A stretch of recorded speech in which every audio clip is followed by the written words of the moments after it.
absolutely. Barrier reef would be included because you're looking at the fishing industry. Yep. And anything that affects the fishing industry affects the north. Yes. And anything really with the fishing industry also affects the rest of Australia. Yes, it does. Because so many people eat fish. Right? Absolutely correct. But what we're concerned about at the moment with the closure of biosecurity is certainly the fishing industry, but even more broadly than that too, you've got beef and you've got aquaculture, your actual fish Yes. farms being affected. Yes.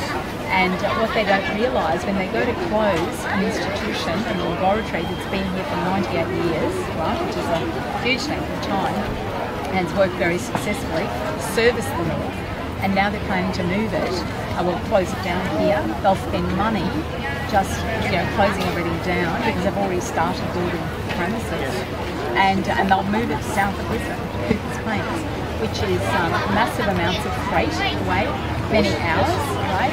And so when they're looking at their cost cutting, they're not considering that they've got the cost of freight to get samples down there. Yes. So you've got that to be considered as well. And what's obvious with this government is they just haven't thought about it. They've just planned to move these scientists down there without any thought of whether they'll actually go. Yes. And the vast bulk of them will not go. So, and Cooper's Plains focuses on avian diseases, it's bird diseases. This lab up here has always specialised in tropical diseases with livestock.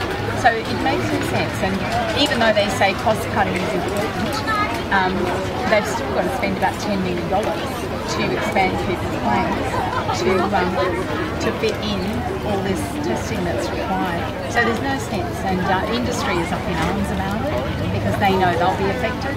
The vets are up in arms because instead of being able to send samples quickly and easily and cheaply to Townsville, they've got to now, or they will, have to freight it down to Cooper's Plains.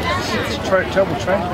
It is. I mean, having been here for 98 years, I'd have to assume that it originated from Uganda. Yes. So it would have a wealth of history, It does. records, time spent by a lot of people over a lot of time, and rightfully it should remain here, where it's going to do the most good and provide the best support for the whole community. Yes. And I've said to people, disease knows no borders. Absolutely right. This is something we can say, oh, we're concerned in the north because of the speed of delivery, and we want tests to be done as quickly as possible and have results back quickly. Absolutely. But then if disease gets into the herds, it'll be over the borders and far away. No time at all. No time. That's the concern for us. So hopefully, I've said it's not over till we win. Yep. And we'll keep fighting for the industry. Yes, well, I think that the government should take notice. Yeah, thanks very much.